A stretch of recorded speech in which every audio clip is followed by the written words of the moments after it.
Hey, it's time for me, LaDonna Ray, to yet slide into another Clubhouse room. And he is safe.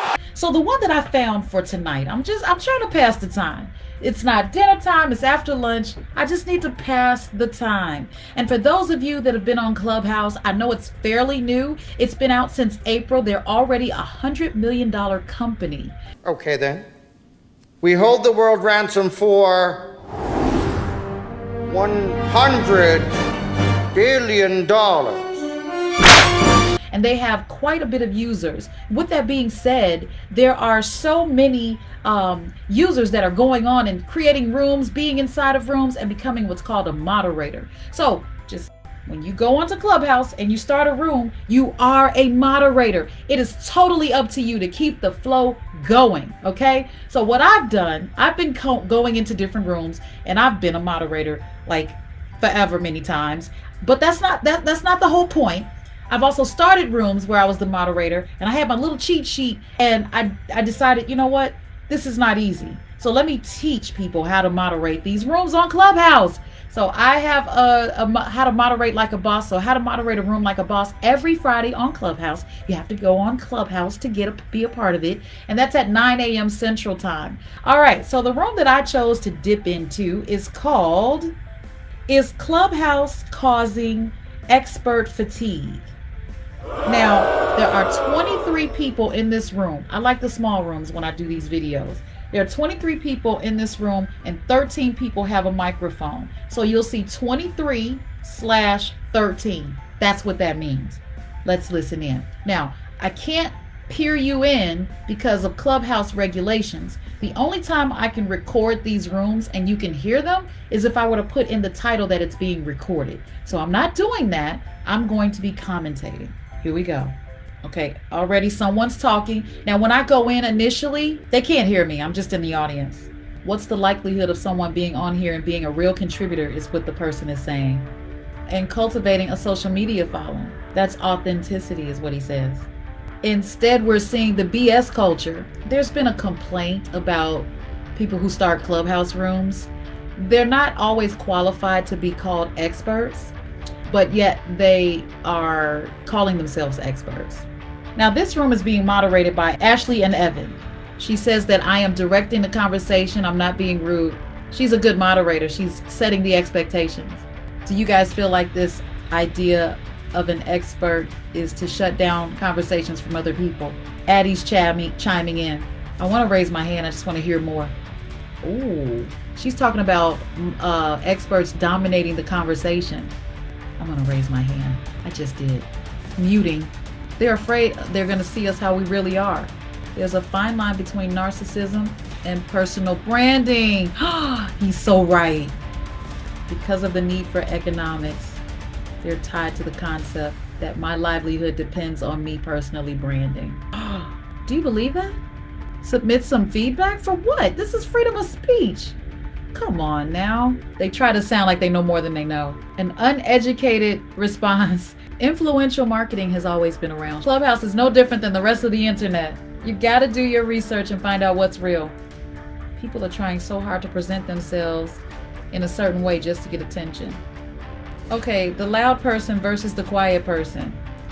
Have to figure it out, people.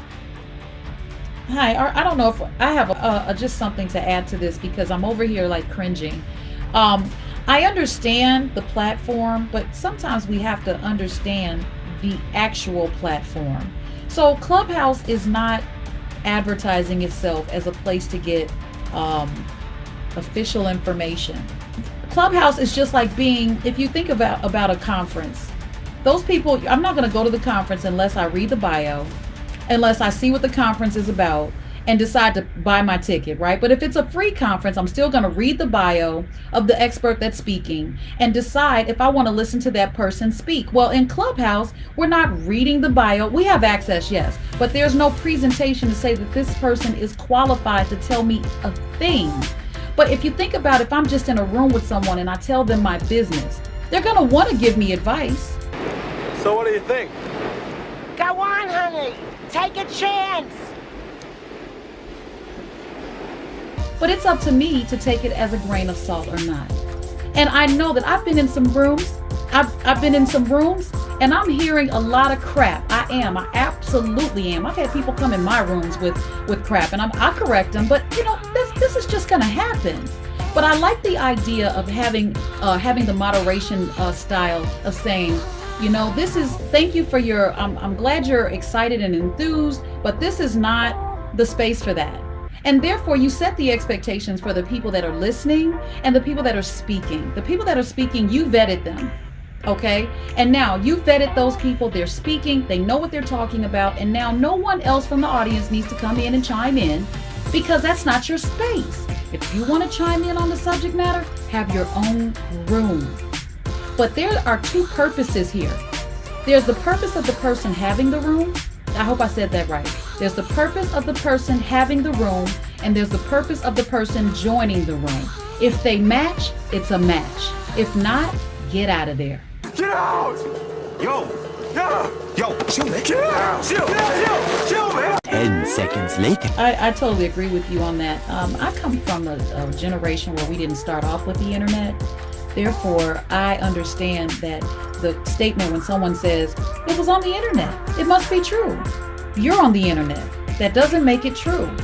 You know what I mean? So just because it's on the internet, it does not make it true. We have to quantify and qualify people that we take advice from.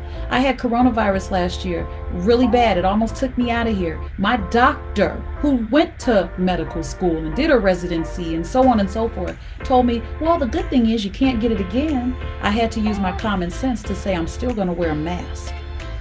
Do you understand?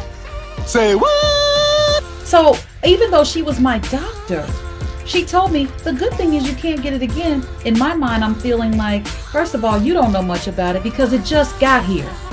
Number two, I'm not going to take that advice just because you're my doctor. So we have to quantify and qualify people that are giving us advice. I'm not going to go just like LegalZoom. But if I'm going to LegalZoom to get my legal consultation, then I'm going to get what I get. But if I go to an attorney, then he can show me how this works. You see what I mean? So it's just different. I can't come to Clubhouse for my legal advice, for my medical advice, not even for my parental advice. It's just my opinion. And there was misinformation in the room. I'm going to get out of this room. They're really bringing it. And I'm going to have to give them an A+. A+ on this room. It's being moderated nicely. They're talking about the topic. They're staying on task, and they're moving people around like they should, and they're explaining what they're doing. So they're setting the expectation. I give this room an A+ on Clubhouse. That's it for me. Elvis has left the building when you go. This has been mind-boggling and exhausting. To sleep after this, somebody, just cross your fingers for me so that I can get some rest from this Clubhouse mess.